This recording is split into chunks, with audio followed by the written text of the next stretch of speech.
Friday afternoon, I should say. We got the duel of the Bryans here. Brian Snow, Scout.com, senior recruiting analyst. Brian Newbert at the far end. We have graphics. He's just a senior. I think a senior in high school. The guy behind the guy.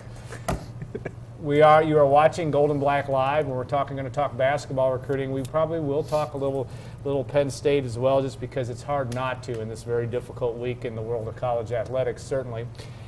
How the show works, you can chat amongst yourselves, and we'll pluck questions off of there for you, from you as well. If I can get my iChat turned on, that is. I guess Patsy's going to have a hard time sending me questions if I don't do that. And then obviously we also have sponsors. If you get a little bored with what the Bryans have to say and you're really depressed that I'm not talking, then you can click on our advertisers. Of course, that's Hilton Garden Inn in West Lafayette. West Lafayette's Wabash Landing, and it'll be jam full tonight for a big weekend of Purdue athletics. When tomorrow is a big day, State HDI tonight. State Farm agent Trent Johnson. Call him at 765-743-9595 or visit him on the web at trentismyagent.com, and Follett's Purdue Bookstores, a game day tradition since 1945, the official outfitters of Purdue athletics. And finally, West Point Steakhouse, where we all should be going to dinner tonight. It's a family-owned and operated quality restaurant known for hand-cut premium quality choice steaks, and just a short drive from Ross-Ade Stadium. And we're just a short drive from Ross-Ade Stadium here as well. But Brian, well, first, welcome to the show. And you've had nothing to do all week. Either is Brian Newbert talking basketball recruiting. Let's talk a little bit about Purdue's class, obviously, and take us through. Brian, we talked about Purdue's four-person class and a very highly regarded class, but certainly these guys have been committed for a long time. It seems like it's such a long time till they finally now have signed on the dotted line. But what do you see in Purdue's class? You know, they have what every coach wants, and that's a true floor general in Ronnie Johnson. And anytime you can get a top 100, top 75 talent like Ronnie is, that's a huge deal and a huge step for Purdue. You know, overall we have a top 25 class, like number in between 15 and 20. A.J. Hammond's big aircraft carrier down low. Yeah. He'll provide a lot, no pun on later tonight with an aircraft carrier. Yeah. You know, he'll provide rebounding, block shots. And then Raphael Davis is a scorer, slasher, does a lot of different things. And then Jay Simpson is the wild card of the class. He's got, I know you agree, you know, he's got super talent.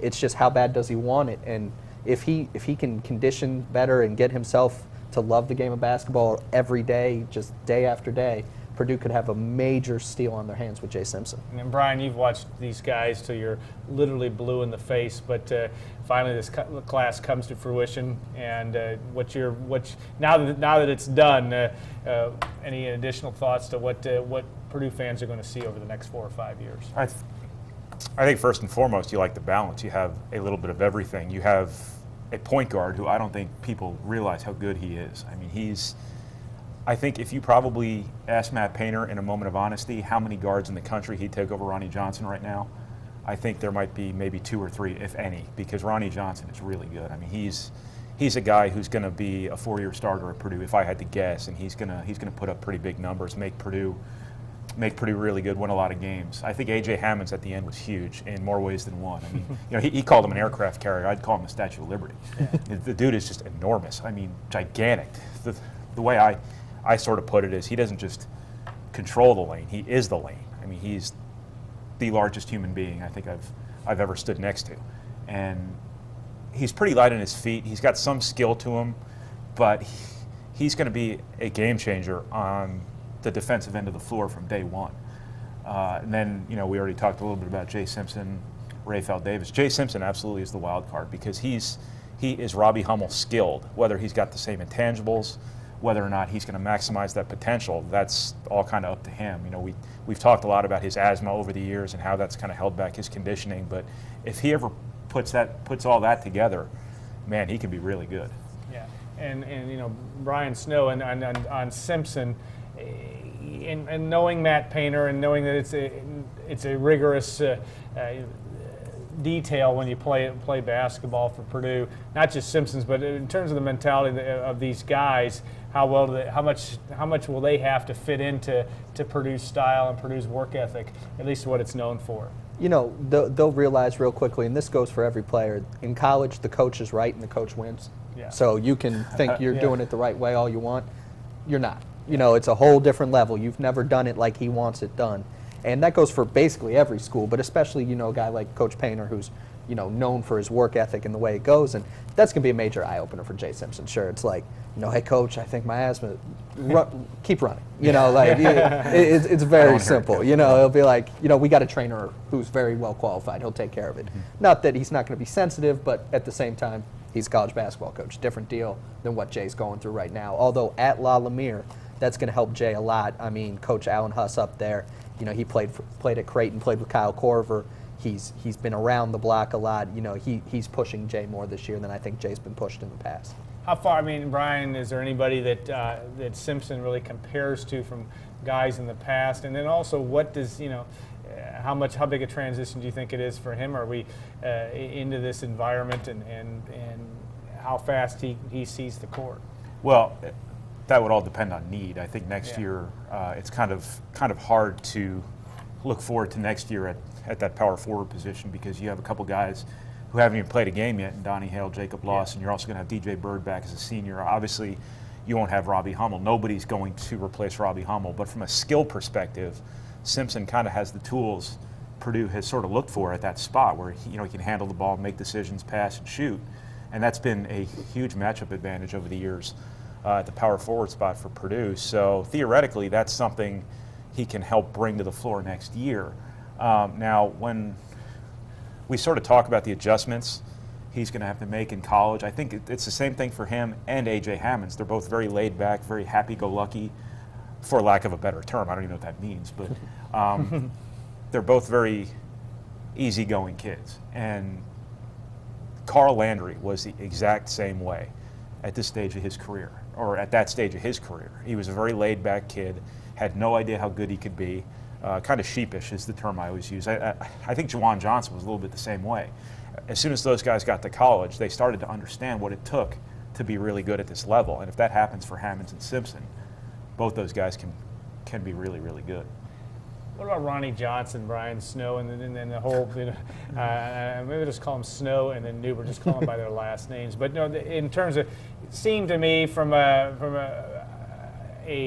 I wouldn't say I'm a passive observer, but I'm certainly not in it as much as you guys are. But in terms of how much he's blossomed, what really has changed in his game? Was it just maturity, just physically growing up? But in the last summer or so, that he has really become a guy that is, as Brian Newbert had said, just one of the top point guards in the country, at least in terms of Matt Painter's view on him. You know, his AAU coach, Matt Green's been telling me for 2 years, you know, Snow, you're sleeping on Ronnie Johnson. I'm like, yeah. You know, he's small, he's not a great shooter, he can really pass the ball always. Well, he grew a little bit, got a lot stronger, and became a much better shooter, all in about a span of a year. And, you know, living in Indianapolis now, I saw him really start off their season, and I said, uh-oh, I screwed this one up, coach. Yeah. You know, and I'm like, dialing the phone, like, we need to make this correction. This kid is really good. Mm-hmm. And then, you know, he played about as well as I've seen any point guard in high school basketball play last year when they beat Hamilton Southeastern, I believe, the sectional finals at Hinkle Fieldhouse. I mean, he completely controlled the game, and he did it without really scoring a ton. And as a point guard, if you're a college coach and your point guard can dominate without scoring, that's a great thing to have, and that's why he wins so many games, AAU, high school, you know, the whole 9 yards. When you saw him over the summer, in terms of what jumps out at you, and again, as Purdue fans need to get a grip on, is he's not a Lewis Jackson guy. He's a speed guy, but obviously left-handed, does things. But what attributes have you seen from former players that tie into what Ronnie Johnson brings to the table, you think? It's like what Brian said, is he just controls the game without scoring. He's just in command of the whole game. And I've actually been a huge fan of his since he was probably a sophomore, but he was just so small. You just didn't know what kind of player he was going to become. But it just goes to show you, guys get better. And that's something that kind of gets lost nowadays in college basketball recruiting, is because there's such a rush to offer guys right away. And if a kid isn't quite ready when he's a freshman or a sophomore, and that's when colleges have to make decisions, well, it's not really a good situation for the players. It's not a good situation for the coaches.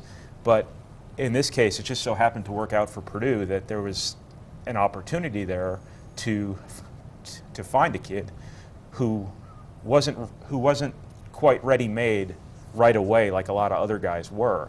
And if he had been, if people had known who he was as a sophomore, you know, he probably would have had a lot more offers. But he just, unlike a lot of guys, he just required a little bit more time, and it worked out great for him and worked out great for Purdue. One of the things that always intrigues me, and we've talked about, in fact, our guest in the last segment, Lee Rose, who was obviously a coach here at Purdue in the late 70s, but even Gene Cady talked about the over the years the talent in the city of Indianapolis and how it is just, and really in the state of Indiana, but the city of Indianapolis has just completely gone off the charts. Where in the mid 80s, early 90s, there might be 4 or 5 D1 players. Now there seems to be double, triple that. Why is that? I wish I knew why, because then I could spread it to every city in the country. Yeah. I mean, I moved from Cincinnati about a year ago to Indianapolis, and one of the reasons I did is because the ridiculous amount of talent in the area. And obviously for my job, if I can drive 15 minutes and see 20 players, that's a heck of a lot better than driving 2 hours to see them. Yeah. And it's incredible. I mean, I didn't realize, I'm born and raised in Ohio, I didn't realize how great of an area this is for basketball, how great the Indiana and Purdue jobs really are for coaches until I moved here. And I was like, wow. I mean, there's guys, like to Brian's point about kids developing later, when Indiana and Purdue went on their commitment rush, both in this class and the 2013 class, I'm having coaches text me like, I love that they're doing this. Now we know who we don't have to compete against for the later rising kids. So this area is just off the charts, one of the top 10. Houston, Chicago are probably the top 2 right now. But after those two, Indianapolis takes backseat to nobody. Yeah. Any other thoughts of why that is? I mean, is it pretty much in a nutshell there? I think it's just kind of culture in this state. I mean, it's always been a basketball crazy state. Part of that is just the sheer fact that high school basketball in the state has such a great tradition. Part of it is that there is so much attention put on the college basketball programs in the state, and it's just sort of the culture. Kids grow up here wanting to play basketball. You have a major metropolitan area now that's probably getting bigger and bigger. You have really good high school coaching in Indiana, and you have really good AAU coaching too, compared to a lot of other states. So kids who want to play basketball at an early age are pretty well cultivated into good players by the time they get to high school. So it's just kind of a combination of things. You look at a guy like Rayfeld Davis, and a guy that's physically looks ready. What is he going to get out of when he comes to West Lafayette next year? Looks to be physically ready. Purdue's going to need scoring, obviously, on the front end in a big way next year. Of the 4, do you think he's the one, or is it Johnson the one that's going to get the most time on the front end? How do you see that? Or maybe it's complementary roles where they're both going to play a lot. Looking at Purdue's depth chart, to me, and I said this on signing day, I said Ronnie Johnson's one of our 6 impact guys for next year. Mm-hmm. You look at the roster, I mean, there's a lot of minutes for him to play, and he's ready. He's a lot physically stronger. I mean, I live minutes from his high school, and he looks like a whole different human being than he did a year ago. I mean, he's probably added 25 pounds of muscle. I mean, he's physically ready, he's mentally ready, and having his brother at Purdue already, he's been told what to expect. So I think he's going to be a step ahead of the game from Rayfeld, who's never really been asked to play defense before. That's going to be a big adjustment for him. So I'm going to say Ronnie Johnson, big impact right away. Yeah, I'll share this little story from an AU tournament at the end of July.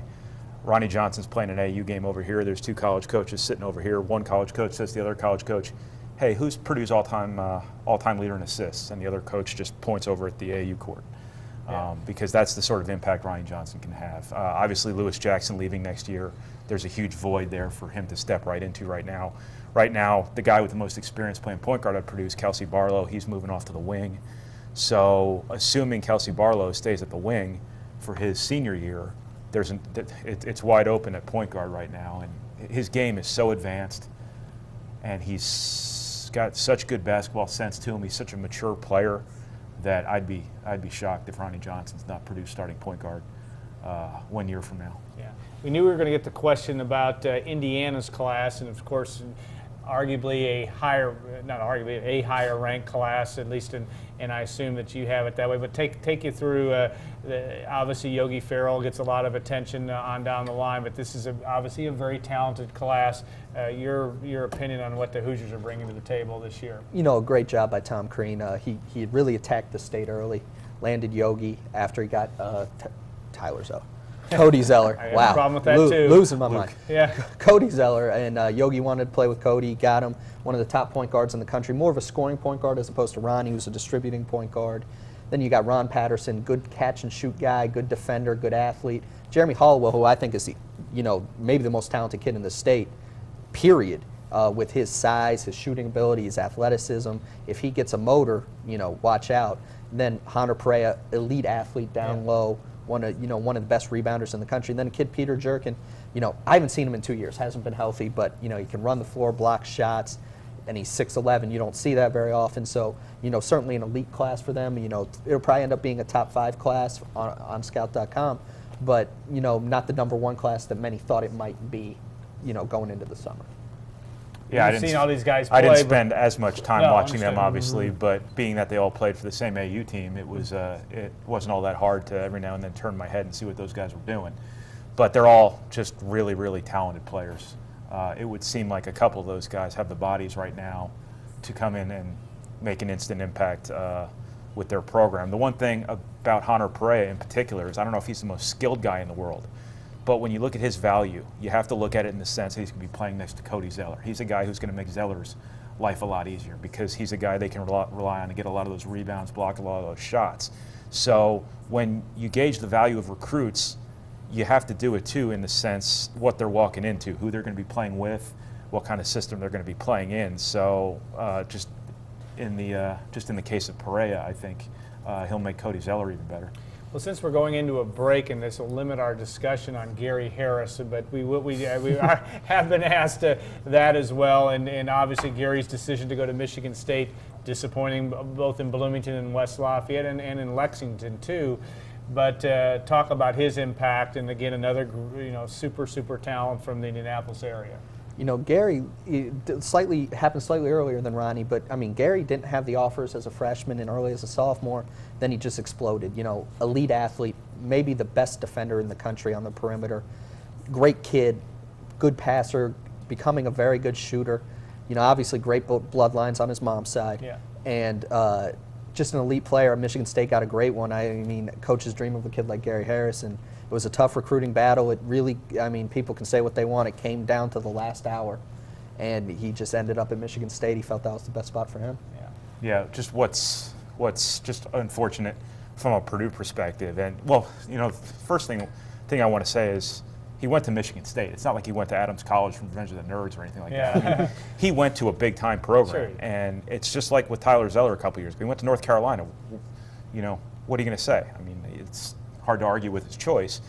But what's unfortunate from a Purdue perspective is they worked so hard to make up so much ground there and to come so close to getting him. And it did come down to Michigan State and Purdue, if you ask me. It's just unfortunate for them to have come so close because he would have fit in perfectly. He is one of the few kids that good who I think would have stepped into Purdue's culture right away and been a perfect fit because he is a pretty humble kid. He does want to play defense. And you just aren't going to find all that many kids who are ranked 10th in the country or whatever he's ranked who are able to buy into that stuff right away. But, it all just lined up so well for Purdue at the end with, the opportunity for him to walk in and be their marquee player from day one. Obviously his longstanding ties to Purdue, I don't think that mattered all that much in the end, obviously. But it would have worked out so well for Purdue. But, just as I said before, he went to Michigan State. His probability of going to a Final Four there statistically is like 1 out of 3 or something like that. So, I mean, it's kind of hard to argue with his choice, but, it's just unfortunate for Purdue. It came up a little short. Yeah, no question. All right, we're going to take a 2-minute break. Lots of questions out there. We'll talk class of 2013, 2014. Maybe, I don't know, can we get to 2016? I don't know. Let's stop there. All right, okay. We won't do 2016 yet. But we'll be back in a couple of minutes. Stay tuned on Golden Black Live.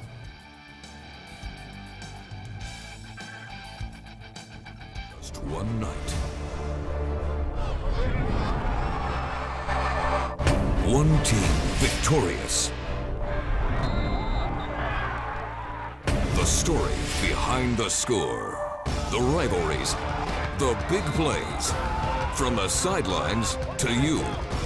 On the air, online. Are you ready for the frenzy? Friday Night Frenzy. High school football from where you live. Check out the Purdue collection now at Follett's. Boiler up with Nike Fantastic T-shirts, League and Champion fashion colors. Simply fabulous, simply Follett's. Purdue pride everywhere on game day. Nike sideline, worn by the team, by the players, and by you. And make every day game day with tailgate toss. Follett's, Purdue pride, a Purdue tradition, 17 game day locations. West Point Steakhouse is a family-owned restaurant known for premium quality steaks. Open for dinner Thursday through Saturday. Stop by for the Thursday night prime rib special or Friday and Saturday night specials like pasta and seafood. Be sure to come and enjoy all the food and fun at West Point Steakhouse. You can now get a quote or buy car insurance 24 hours a day. Call me, State Farm Agent Trent Johnson, at 743-9595 and see how much money you can save today. Going to the Purdue game? Stay at Hilton Garden Inn, West Lafayette at the Wabash Landing. Your family will love the well-appointed guest rooms, the pool, whirlpool, fitness center, the breakfast buffet, and the amazing Hilton Garden Inn staff. Located just 4 blocks from Purdue University, Hilton Garden Inn has long been the choice for Purdue fans. Call today for a reservation and make Hilton Garden Inn your #1 choice. When you see it happen, report it. Send us your news stories, photos, and videos with our Report It feature. It's easy with WLFI.com and the WLFI smartphone app. With a few simple clicks, you can send videos and photos of breaking news coverage. See your submissions on air as part of our broadcast or online in the Report It gallery. WLFI.com. Always mobile, always connected.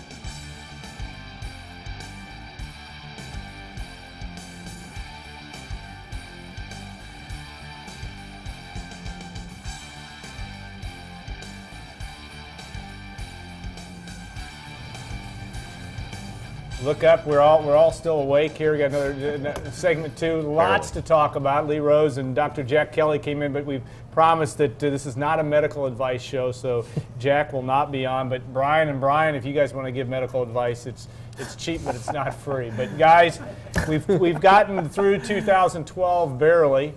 And I know that Coach Lee Rose, we talked a little bit of recruiting when he and I talked yesterday, and what a crazy game it is. And I promise not to go to 2016, but we are talking 2013. Purdue already has several on the docket there, and an interesting class. Tell us a little bit about what your opinions of Purdue's class of 2013 at this point. Great start for Purdue. Bryson Scott, arguably the best player in the state in the class. Certainly right now the best scorer in the state. He's committed to Purdue, kid out of Fort Wayne. And then Kendall Stevens, a legacy recruit for Purdue, son of Everett Stevens. His mom also went to Purdue. Great shooter, pretty good athlete. And then you got Basil Smotherman, who's, you watch this kid and you're like, when's the light bulb going to come on? He has a lot of natural talent, has the college basketball body right now, and he can make shots. He's just got to put it all together. But those three, great early start. And then, they had Derek Willis. If Derek Willis comes back into the fold, you're talking, an elite class. Yeah, absolutely. I mean, if they can get Derek Willis back, that would be, I don't want to say the icing on the cake. It would be the cake. But Bryson Scott's really good. I mean, really, really good. He plays with a perfect Purdue mentality. He's a really, really talented scorer. Probably not the most athletic kid. I don't know how much better he's going to get because he's probably kind of peaked right now. But as is, he could play for Purdue tomorrow, I think, and help them. Obviously, Kendall Stevens is a guy who's got a lot of talent. He's going to get a lot better. If you just watch him run, he still looks like kind of that newborn deer where he's still kind of falling all over himself, tying himself into a pretzel. Basil Smotherman, I think if you broke down every position on the floor, wings, big men, guards, I think your first man off the bus among the wings would be Basil Smotherman. He's got a perfect Big Ten body. He's really, really athletic.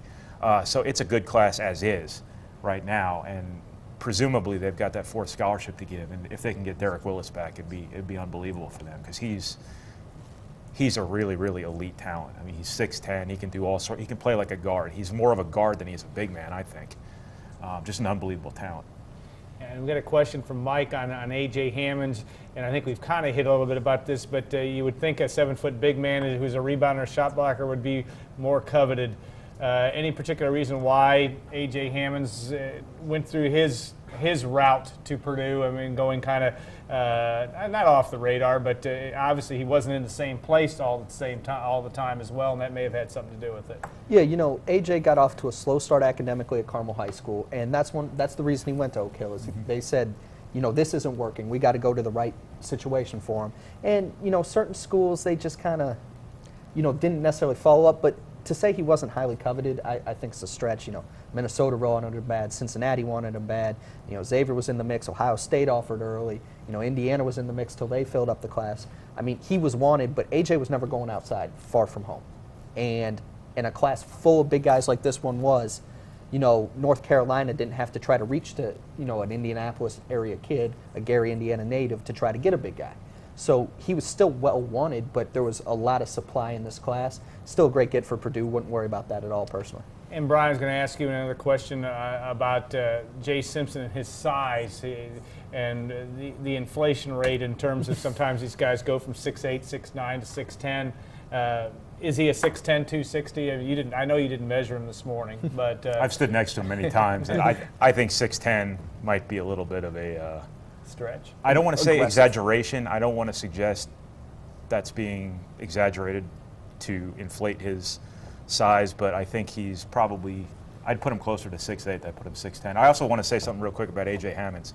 Obviously, we just talked about him potentially not being all that coveted at the end. I think what happens nowadays is, obviously we talked before about kids get so many offers right away, but if they don't commit right away to somebody, then all those schools who put out all those offers get commitments from other kids, and then it's always kind of a moving target as to who has offers from who and when. So I think he probably had a lot. He was very coveted early, obviously, but then as time went by, I think some other schools got other commitments and they kind of moved on. And that's just kind of the natural progression of things. Another question on the Butler effect and just the way that Coach Brad Stevens has been able to find guys that fit his program, and certainly Gordon Hayward's a very talented high school player and highly rated, but making guys fit. Any sign that they're still getting guys that they've always they will be able to keep them at that high level, or is it all chemistry once they get to Hinkle Fieldhouse that makes it happen for them? I had the opportunity to watch Butler practice, and this year's going to be a rebuilding year for them, but next year they're going to be really good. Coach Stevens finds great pieces. They've added a transfer, Rodney Clark, who's going to be maybe the best shooter in the country next year. You got Kellen Dunham, who's also a great shooter coming in from Pendleton Heights.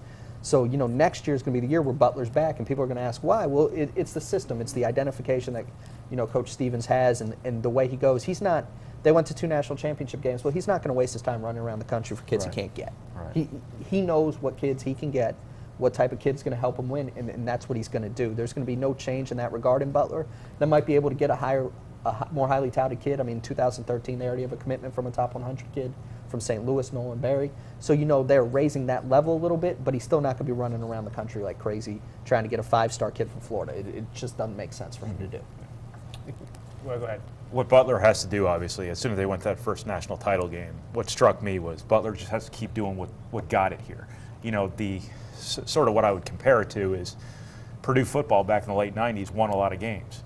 And then it went out and tried to recruit really, really big-time wide receivers.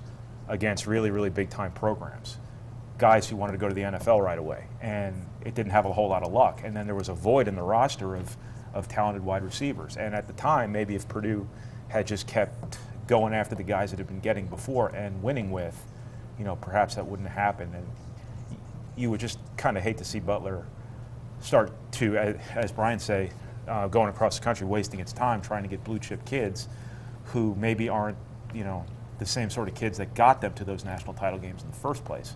And knowing what I know about Brad Stevens, I think he's smart enough to know that. All right, now this is where we get back to the ridiculous side of this, but no, not. I mean, you guys are watching it to some extent. The class of 2014, they're sophomores in high school. I'll ask Brian Newbert, what will Purdue be looking for in that class? That's a loaded question. That's a good question. What are they going to need in 2014? I think you're probably you're not looking for a point guard, that's for sure, because they're taking Ronnie Johnson and Bryson Scott in back-to-back classes. So that spot's spoken for well into the future. I think you're always looking for good big men. I think they've got some good big men coming in, but I think you're always looking for more. I know Tyler Weidman up at Lake Central is somebody they've targeted early. I know they're always looking for skill. I think Trayvon Blewett down in Indianapolis is a guy they're really intrigued by because he's sort of like that Robbie Hummel in the sense that, I don't know if he's going to be as big, but he's sort of that Swiss Army knife player who can do a lot of different things. So I think you're probably just, at this stage of the game, this early stage, I think you're just looking for the best player available, as long as they're not point guards. How about the class of 2014, not just Purdue, but just the talent level at this point? How do you view it around the state?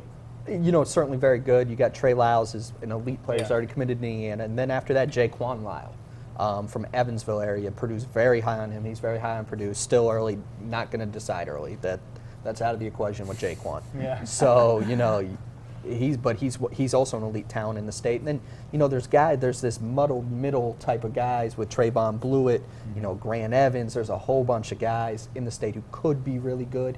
But it's so early, I don't know. Tyler Weidman, if Tyler Weidman becomes 6'8", 6'9", you're talking about a potential future pro. Yeah. It's just, will that happen? I'm not a doctor. Yeah. Well, we have one here. Yeah, he might know, but I don't. So it's very good talent. It's not 2012, but I think right now it certainly projects better than 2013 in terms of the state. Yeah. How about the guys in the class of 13, and if Derek Willis doesn't come to Purdue, but or other guys in the state that aren't committed that you're keeping your eye on that may be out there, not just for Purdue, but other guys like you said, that a lot of schools are happy when Purdue and Indiana make their choice of what school, make their choice. The kids make their choice towards those schools because it frees everybody else up. What are some sleeper guys around the state that you really like for those classes? The one kid right now who's just made huge strides is Demetrius Jackson from Mishawaka. Mm-hmm. That one's shaping up right now. Notre Dame, Michigan State with Butler and Xavier still somewhat in the mix. But, that kid, a lot of coaches feel he's going to be the best player in Indiana before it's all said and done. Then a kid at Lawrence Central that I've seen, and, some people are going to think I'm crazy for saying this, but Richard Freeman has a chance to be really, really good. Saw him at an open gym, 6'9", athletic, almost reminds me of like a Jeff Robinson back, who committed to Purdue. And I think he's got a chance where if he puts it together, people are going to say, wow, where'd he come from?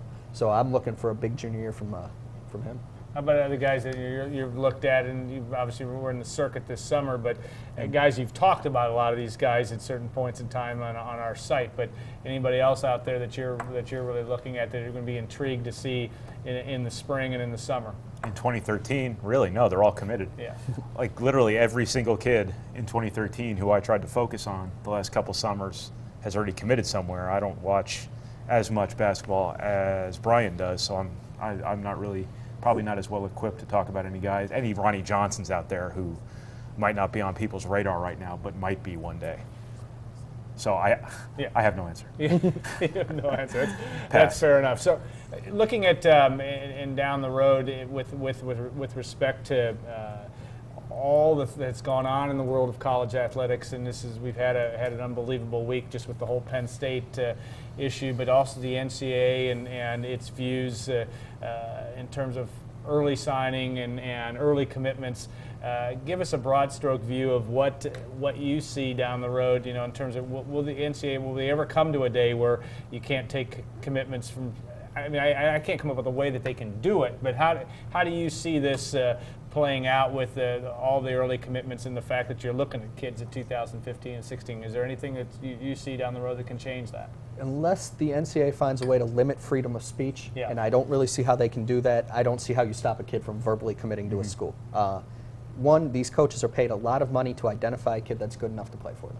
If they decide a 12-year-old's good enough to play for them, we all may think it's ridiculous. That's their job. That's their right to do. So I don't see how you can try to stop that. I don't see why you want to stop that. It might not sit well with some people, but that's their job, is to find the players for their program. So I don't know how you necessarily stop it. You know, they've made some changes. They've actually opened up communication, text messages, phone calls, starting different dates throughout the next year. That stuff all becomes legal. So there are changes coming to catch up with technology. I mean, as ridiculous as it is for people who know Facebook right now, you can send a direct message to a kid on Facebook. You cannot send an instant message to a kid on Facebook. Well, they're the exact same thing with the way Facebook reformatted everything. Yeah. The NCAA probably has no idea about that. So they've actually limited the same communication and unlimited the same communication. And that's what drives coaches crazy. They don't actually know what's legal and what's not at this point, because the NCAA doesn't even know what's legal and what's not.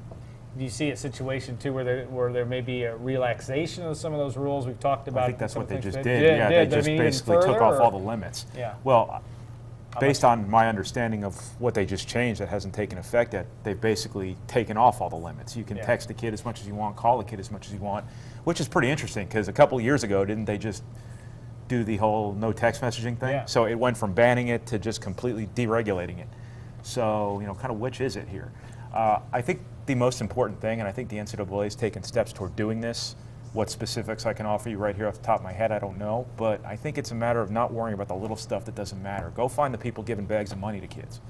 Yeah. Yeah. And that may be, That's it. the way it's going to be played out down the road, certainly.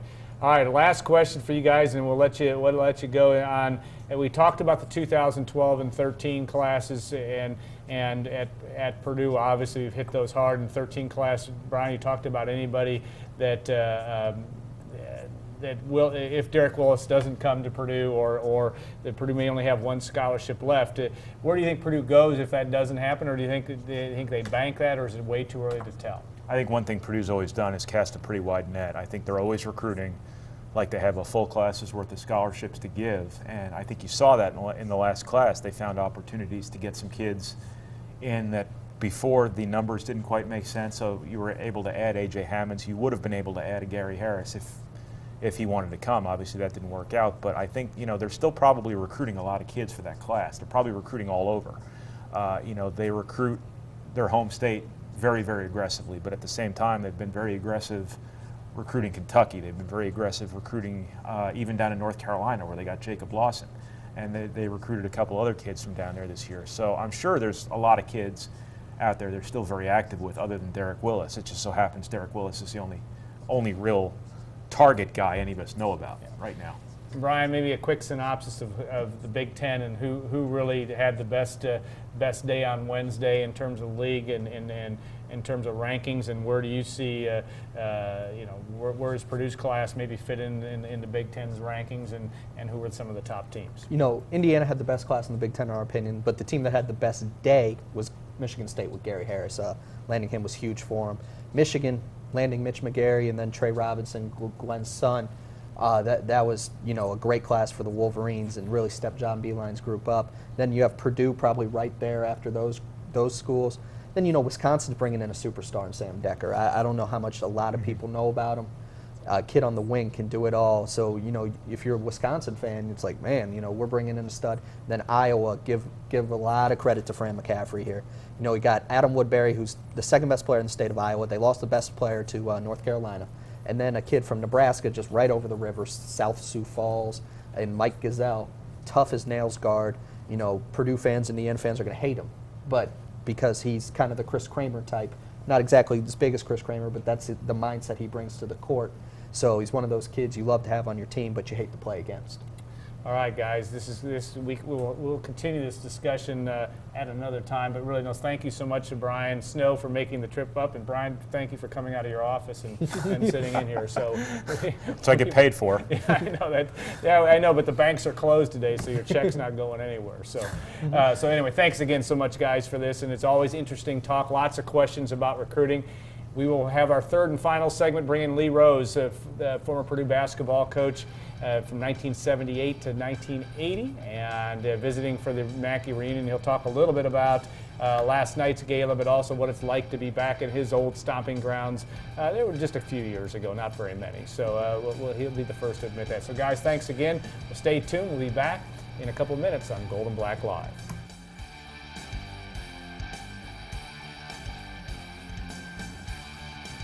Just one night. One team victorious. The story behind the score. The rivalries. The big plays. From the sidelines to you.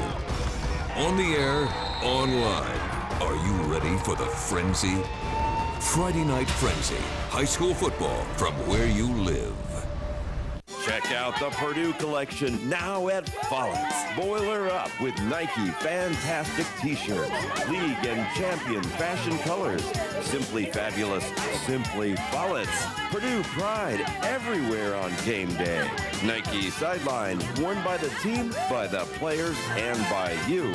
And make every day game day with tailgate toss. Follett's, Purdue pride, a Purdue tradition, 17 game day locations.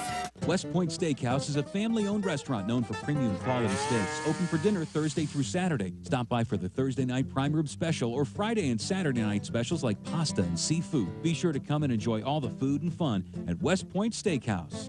You can now get a quote or buy car insurance 24 hours a day. Call me, State Farm Agent Trent Johnson, at 743-9595 and see how much money you can save today. Going to the Purdue game? Stay at Hilton Garden Inn, West Lafayette at the Wabash Landing.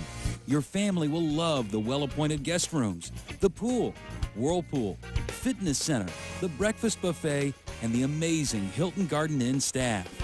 Located just 4 blocks from Purdue University, Hilton Garden Inn has long been the choice for Purdue fans. Call today for a reservation and make Hilton Garden Inn your #1 choice. When you see it happen, report it. Send us your news stories, photos, and videos with our Report It feature. It's easy with WLFI.com and the WLFI smartphone app. With a few simple clicks, you can send videos and photos of breaking news coverage. See your submissions on air as part of our broadcast or online in the Report It gallery. WLFI.com. Always mobile, always connected.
Well, there's age and there's wisdom, and he's got them both. We give him a hard time, but he's still a young man, and he was a young man when he was coaching here at Purdue University. Coach Lee Rose joining us, and first, great to have you here, and what a treat to have you on our show. great to have you back in West Lafayette, and yet it's got to be just because it's been a while. You come back and visited friends, Jack Kelly we've talked about, but also the fact that you're back in town and an event in Mackey Arena, and you see this beautiful new or redone facility. It's quite an experience. It truly is, and we're delighted to be back. And I think more important, we were so pleased to be invited back by the school. And last night was a special night in the history, actually, of Purdue basketball. And it was a marvelous event, wonderful event, first class all the way, with so many great speakers talking, providing background and history on the legacy of Mackey. Yeah. And finding out exactly what was entailed with the designs, the structures, and all the people behind the scenes that helped make it possible. And then I think one of the most enchanting things about it was the people that you ran into in the hall. You saw so much camaraderie and support, and Eleanor and I were just so pleased. So many people came up to us and said thanks. We remember. Yeah. And it was a special moment. Yeah, you know, the tradition, and we talked about this offline, but building tradition in programs, and you've been around in basketball your whole professional life, and before then, and a facility like that, and the Ring of Honor, and all the things, that's what it takes. Purdue does have great tradition, and yet this can help build on that. Oh, the facility will definitely help do that. I mean, it keeps it right in line. I always felt that Purdue was the greatest job you could get when I was there, and I still feel that way. There are no elements missing in terms of you have the fan support, you have the students, you have the academic and administration support, and you have a rich tradition of winning and graduating your players totally above the line in terms of integrity. So there isn't anything that that needs to be added except a good coach, and they've got that in Painter, a great coach probably, and we all know the other ingredient you got to have is you got to have good players. Yeah. And he's getting good players. Well, you had the opportunity to take two teams to Final Fours over a 3-year period. Certainly North Carolina, Charlotte, or now Charlotte, but we used to know them as UNCC, and then obviously Purdue a couple years later, or was it 3 years later? But the opportunity to do that, and yet you have an interesting perspective on that. I mean, yeah, you made it look easy, and I know everybody can do it, but there are a lot of factors that go into it, and yes, it's skill, but there's one word that starts with L that also plays a part in it. Yeah, I had some experiences with writers, and they were asking me, what does it take? And I said, to get to the Final Four. And I said, well, I think the things that it takes is, number one, you got to have great players. And then you've got to have discipline, and you got to have goals. And somewhere, I don't know where it is, in the process of the NCAA, you got to have something that's lucky go your way. And let me relate just a story about our experience with Purdue. We felt great about getting in and having our games, and as we continued to win and evolve toward the Final Four, we were all excited. So we win on a weekend previous to going to the Final Four, and this is where luck comes in. The luck part of it was, and it was unlucky, not lucky. The unlucky part was we had exams the week going into the Final Four. And not that and that really underscores the significance and importance of the education. And that's what it's really all about. When we talk about all these players and the blue chip kids and their kids this, no, they're human beings. They're recruited because they're capable of making the grades and passing and having a degree and then be contributing society members. Well, we ran into a little bad luck, and that bad luck translated to the fact that not one time in that week were we ever practicing the team together. The starters, we just couldn't do it because our players were involved in academics. And when they had labs and they had studies preparing for their exams, they got to pass their exams. So is that an excuse? No, not really. I wouldn't make it as an excuse. Other teams probably had the same thing. But that's what happened. Now, another feature that also played into this, which I felt was major, was the team that beat us was UCLA. And they went on probation and vacated all of their games. And everybody I've ever asked this, they say, I really don't know. But what do you do to a team that has cheated, beaten teams out, maybe teams that are capable of moving forward, and yet nothing is done to, there's no retribution there whatsoever. And then the coach that was with that team that cheated, then he can move and leave that behind him and go to another school and do the same thing.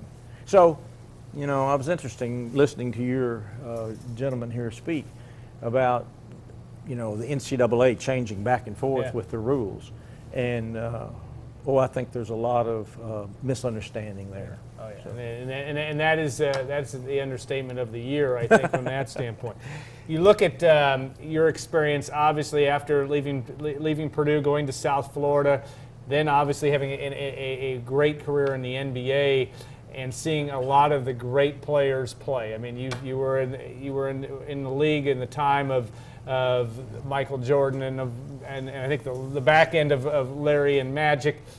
Talk about not only that experience, but kind of coming full circle in the world of basketball and watching basketball to evolve to really the world's game. I mean, it is the game and that everybody in the world embraces as much as any. Well, I'll give you an example of the growth that I think that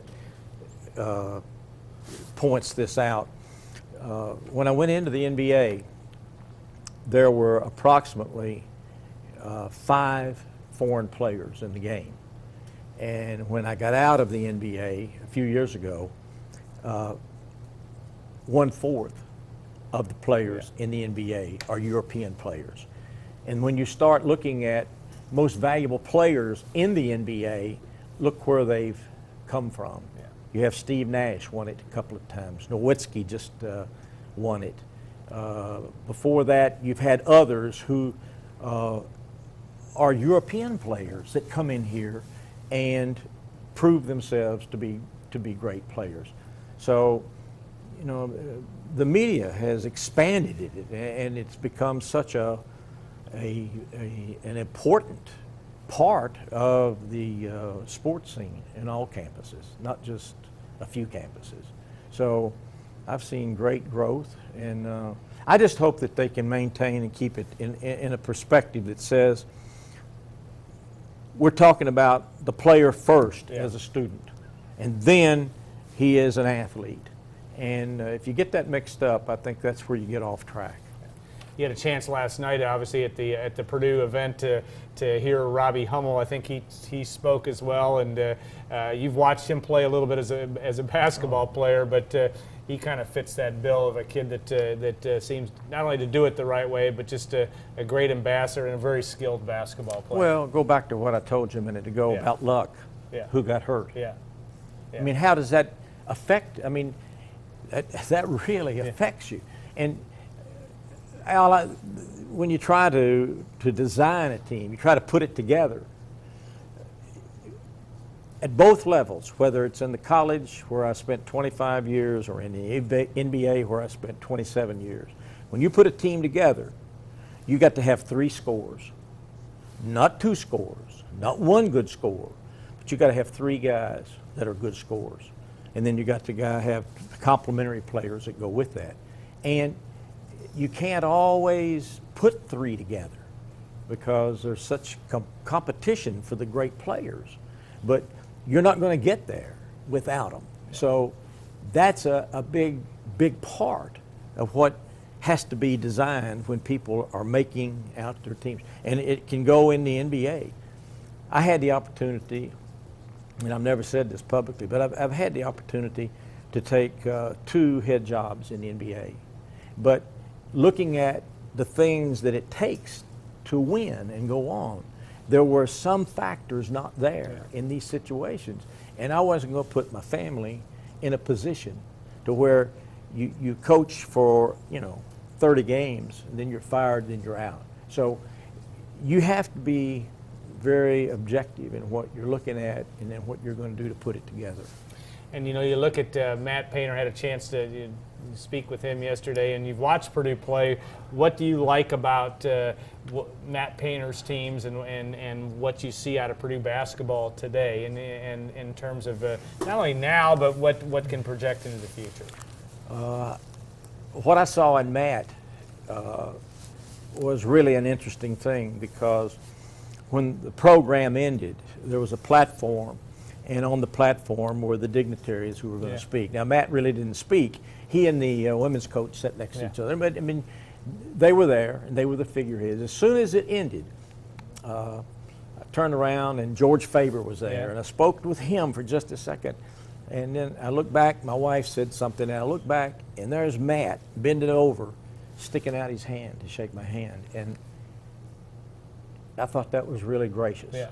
And I told him, I said, one day we need to sit down and have a cup of coffee. Yeah. And he just laughed and said, oh, I'd like to do that. Yeah, So and you guys would have fun. yeah, but it was a wonderful event, and I don't know whether you've seen the video or not, but I mean, if you watch that, you've got a 30-minute history of Purdue basketball, and it talks about the great players that I had, like actually I had a lot of them, but Brian and of course Jerry Seasting at the guards, and Joe in the middle, Arnett. Arnett was probably the unsung hero of the group, but he was such a dynamite player, because Arnett Hallman was 6'7", and he was a world-class sprinter. Yeah. He could really run and jump. I mean, he was probably the greatest jumper I ever had as a coach. And he could guard. He had the capabilities to guard 3 positions. If we played Indiana, he could guard Isaiah. He could guard Magic. He could guard McHale. I mean, he guarded Bird. Whoever it was that he got assigned, his problem was he came out the same year that Magic did, and Bird did. They were the ones that the people took, and he played in Europe. But he was a great player, and those were memories. And when we go back and look at that, and I see those games flashing forward, I think about the good things. Yeah, no doubt. There's nobody that could get around the basket any better than number 45, Arnett Hallman. And you're right. Though that team, the Final Four team, you think of Joe Barry Carroll, you think of Brian Walker, you think of Drake Morris. But there's guys there that Arnett Hallman. I know there have been many teams that Gene Cady had after that just missed. He was a missing link, a guy that could physically do so many things, and he even occasionally would take an errant shot now and then, and one would go in against Michigan State, one of the great shots in the history. We know you drew that play up to beat Michigan State and Magic Johnson, right? Judd Heathcote walked by after the game, and he said, "That turns my stomach." And it should have. I said, Judd, we designed it. He just died. Yeah. No, it wasn't really designed that way, but I was tickled to death for Arnett. Yeah, no question. And to have a guy also like Joe Barry Carroll and that could bring it all together. And yet Joe, one of the most misunderstood guys, I think, really in the history, not only in his college career, because he didn't talk a lot to the press, didn't talk at all, and in the NBA, but Joe Barry Carroll was a not only a terrific college player, but a very, very terrific human being. Well, not only that, but when I came here, I had heard about Joe wouldn't speak to the media, and I asked him about that, and he told me a story about what had happened earlier to him, and there was a derogatory comment made, and it was his feeling that he just wasn't going to say some things and then have them be misinterpreted. And I felt there was legitimacy there. And Joe, as you know, has gone on to be a financial advisor and done great. I was watching a game, maybe 2 years ago, I don't recall exactly, but I was watching a game and Illinois was playing somebody, and one of the announcers had made the comment that, you know, Joe Barry, and he, instead of Barry, he used a different word. Yeah. And it really incensed me, and I tried to run it down and tried to find out who it was. I mean, you know, nobody knows players like the coach. Yeah. Because you live with them. Yeah. And Joe Barry was never late. He made excellent grades. He graduated as a business major. He came back to Krannert School of Business and got additional degrees. He's a financial advisor in Atlanta. And to say anything about him negatively, I know one thing, you don't know him, I can tell you that. So that's too bad that sometimes something like that gets out. And then they think it's cute to make a statement that reflects a person's personality when it really doesn't, and that's too bad. One thing I like about Coach Rose is the fact that he texts messages, and he's a 21st century guy. So what we're going to do, since we're running out of time, someday we're going to get you on Skype from Charlotte, and we'll continue this conversation because we'd love to have talk a little bit more. We could go on for hours about Purdue basketball, but I think one of the great treats of the fact of this special weekend in Purdue basketball is to have people like you back and to have that 67-68 team. It is Mackey Arena, very special place, very special memories that your two teams certainly brought there. But that's part of the fun of a weekend like this, and special to have you back. Well, thank you. And so many people that I met, and I mentioned George and Pam, but Roger was also there, Blaylock, and both of those fellows were my assistants when I was here, and they're top of the drawer, great guys. Yeah, no question. Well, thanks again, Coach, and we can watch. If you missed part of this interview, you may want to watch it again. We'll have it posted around dinner time. And you can watch it from now till the cows come home. But Coach, thanks again, and I know have safe trip back. I know you have a grandson that's on Indiana's football team, and you're going to get a chance to visit him tomorrow on the way back to Charlotte. But we're going to take you up on that Skype thing, because if the NBA ever gets to playing again, we can talk about. We have a whole lifetime of things to talk about as well. All right, we want to thank our sponsors, Hilton Garden Inn, State Farm agent Trent Johnson, and Follett's Purdue Bookstores, and of course our friends also at the West Point Steakhouse. We'll be back next week trying to get Chris Kramer from Germany. And boy, Coach Rose has probably seen Chris Kramer play. He would have loved him as a player. And he's trying to make a living for himself in Germany, and we're trying to get him via Skype next week to be one of our guests. Thanks for joining us today. We'll see you next week on Gold and Black Live.